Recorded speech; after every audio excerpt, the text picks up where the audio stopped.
What is going on, everybody? We are back for another episode of L Sports Show. I'm E. I'm Lance. For sure, and we are back. We want to say again, guys, thank you so much for the support. We really appreciate it. For a lot of you, might be like, oh, where's the special guest? Pending. Pending. We're still talking about it. We're still trying to figure out some things that we want to do because we want to make it extra special for the first guest that we have on the show. So until then, you see these two pretty, beautiful faces. So today we're going to talk about the NBA halfway points. Of course, the NBA right now, we're looking at All-Star break. And so we're at the halfway point of the season. And so we're coming on the back end of everything. And kind of just pointing out what we think, some of the best things that we've seen. One, MVPs, best teams, Rookie of the Year, Defense Player of the Year, everything else in between. So also halfway point. So Lance, my first question for you, MVP, who you got?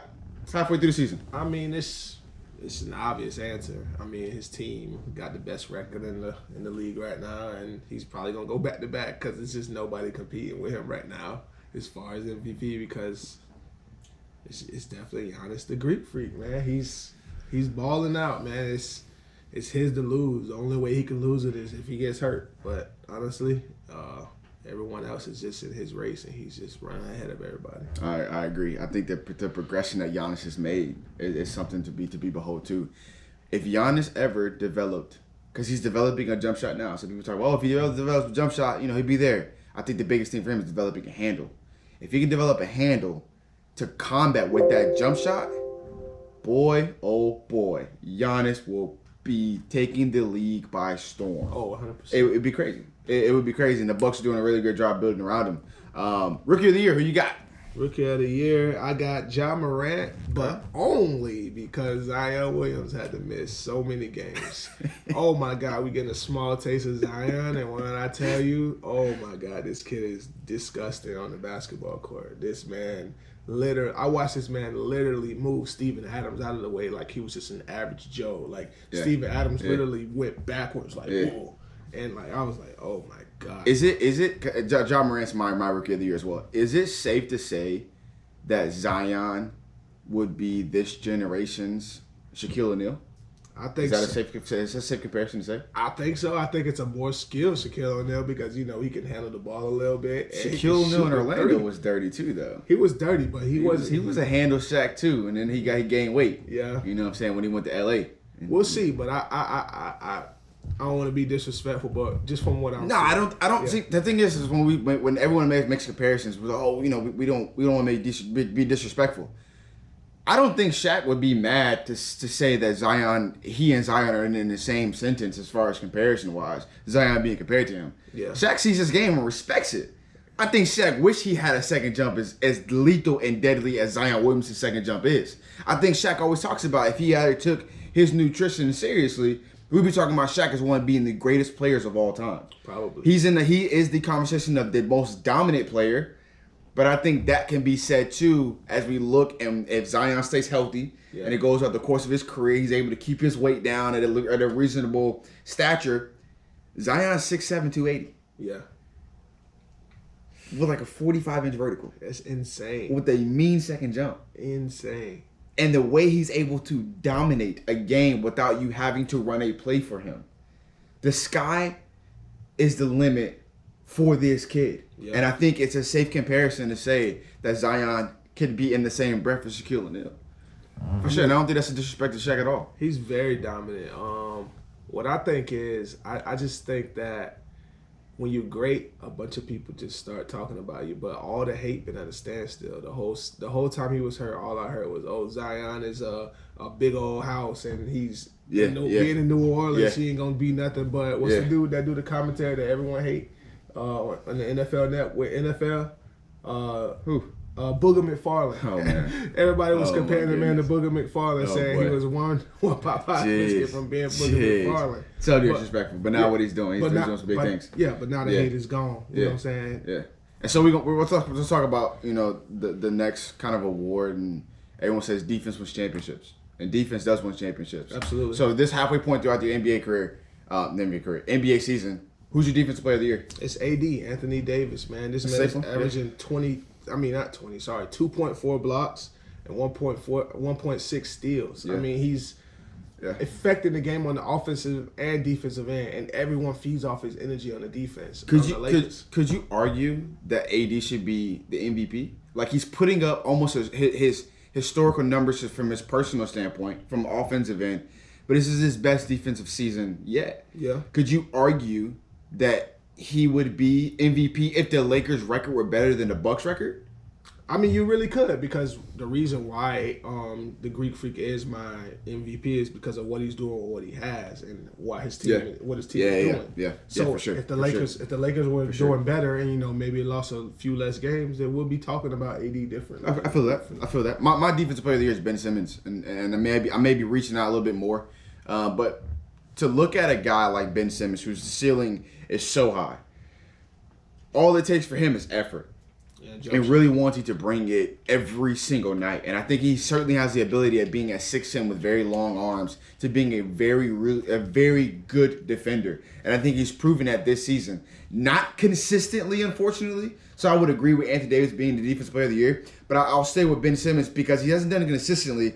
But there's been games and times throughout the course of the season when they played the Clippers in LA, when they played the Clippers in Philadelphia, where he's locked up Kawhi Leonard in crunch time.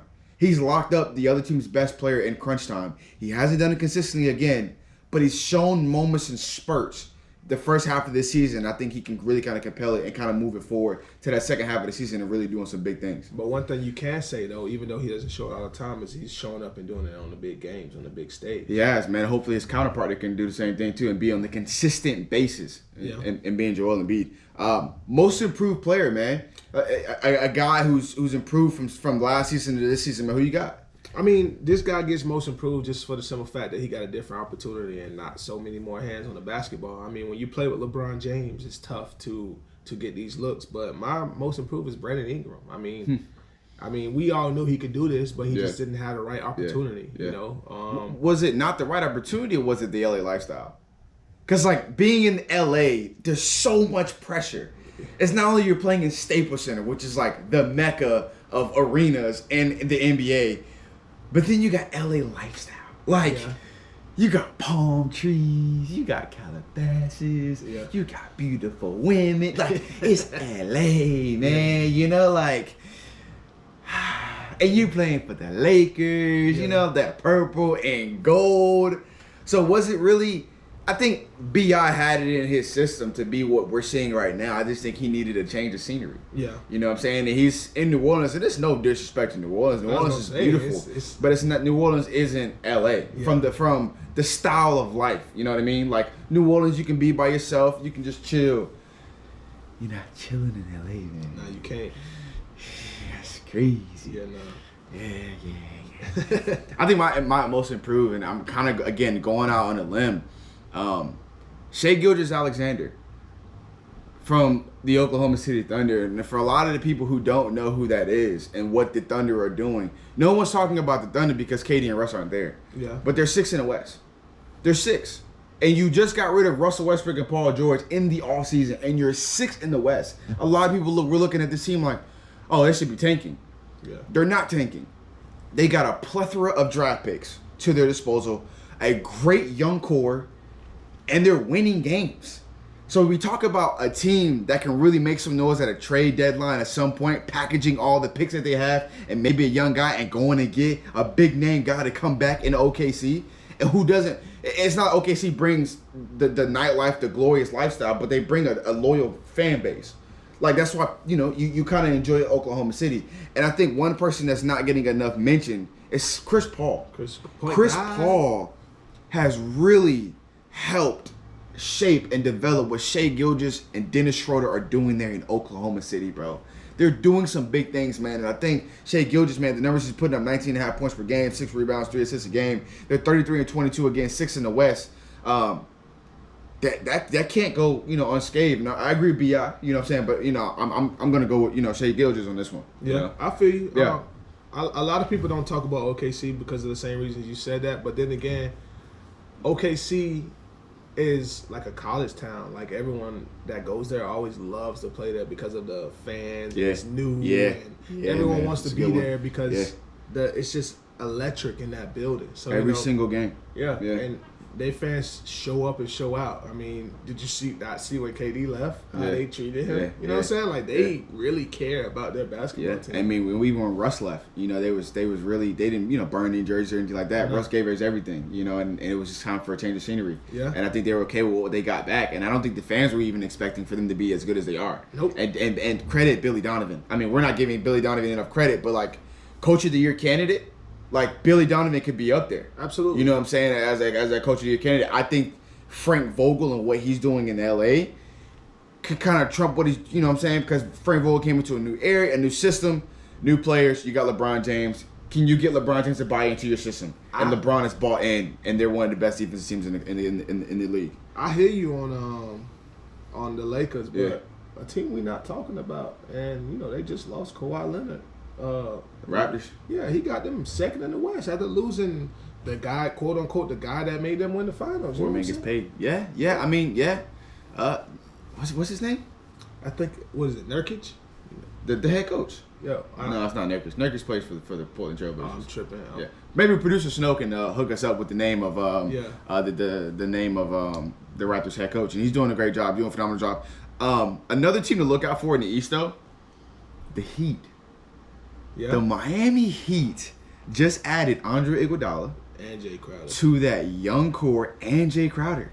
And we want to, Jay Crowder's been a bunch of trades, but Jay Crowder's won a lot of games too. He's nice. Like, he's won in Cleveland when he was with Bron. Yeah. They traded him to Memphis. They were winning in Memphis. Now he's down in Miami with Jimmy Butler. And they can put out a small ball lineup like Kendrick Nunn, Duncan Robinson, Jimmy Butler, Andre Iguodala, Jay Crowder. Don't forget Bam Adebayo. Yeah. Ooh. That's my sleeper pick to challenge the Bucks. Bro, they got two closers on their team, Iguodala and Jimmy Butler. They got some guys they can throw at Giannis too. That's what I'm saying. That would be scary, bro. That would be nice, man. We're not talking about the Heat, but the Heat and Eric Spoelstra. I mean, a championship pedigree coach. Yeah. Like when LeBron was in Miami, everybody was like, "Oh, get it better coaching there. Get it better coaching there." But Spo held it down. Yeah. Throughout the shoulder bumps that Bron gave him and everything, Spo held it down. Did not budge at all. But speaking of small ball basketball, the Houston Rockets. Yeah. They are going almost little people basketball. Like, you trade away your 7-footer and you get Robert Covington, and your tallest starter is 6'7". To their credit, he was playing like a small guy, so they had to get rid of him. I mean, he can't shoot. Clint? Yeah. He was playing their dunking role, I guess you could say, in their offense. Once he got blocked on national television by JaVale McGee, I knew he was going to get traded because no one feared him. You know what I'm saying? He's not feared. Yeah. A lot of people were trying to dunk on him, and it was just like, okay, let's just get him off the floor. Let's repay him. Let's ship him somewhere else. We don't need him no more. I feel you. I think what the Houston is going to be able to do is put a lineup on the floor, and the other team's got to really think about what lineup they're going to pick. Yeah. That's the first thing of a chess move. It's your first move. We made our first move. This is our first move. What's your move going to be? And I think the Houston Rockets are thinking a little bit. They're thinking ahead. However, when it comes to playoff time for certain teams, I don't think they're going to be successful. They ain't going to be able to do that. I've always been a component of James Harden not winning a championship with his play style. And Houston is buying in on James Harden. They're buying in on Russell Westbrook, and they're buying in on Mike D'Antoni. Yeah. And if they don't get it done this year, I think they could blow it up. I think they might blow it up. Interesting thing. I just want to throw this out. You got another conspiracy theory you gonna drop on us now? No, not another conspiracy theory, but just something to think about. If Doc Rivers did the same thing that Mike D'Antoni did, will he continue to get job offer after job offer after job offer? What do you mean what Doc Rivers did? What are you talking about? I said if Doc Rivers' track record was just like Mike D'Antoni's, a habit of losing and always not getting the job done, would Doc Rivers continue to get job after job after job? Well, I think Mike D'Antoni is won in the regular season. His regular season record isn't bad. He just hasn't won a championship. But that's my point. If Doc Rivers never won a chip and did what D'Antoni did, would Doc Rivers continue to get jobs? I think so because of what he... Wait, you said Doc Rivers never won a chip? Yeah. If he never won a chip, will he continue to get job offer after job offer after job offer? Nah, call it what it is. He's a black coach. Call it what it is, man. I just put it out there. I just want to hear you say I mean, put it out there. We'll have a conversation for that for another episode. Yeah. You know what I'm saying? But, I mean, call it what it is, right? Like, held to different standards. Yeah. You know what I'm saying? And we'll leave it at that, you know? But again, guys, follow us on all social media platforms. Follow us on Instagram, L_Sports Show. Twitter, L Sports Show. Facebook, L Sports Show. And then please subscribe to our YouTube channel, L Sports Show on YouTube as well. Thank you guys again. Appreciate it. Like, share, comment, and everything else in between. Yes, sir.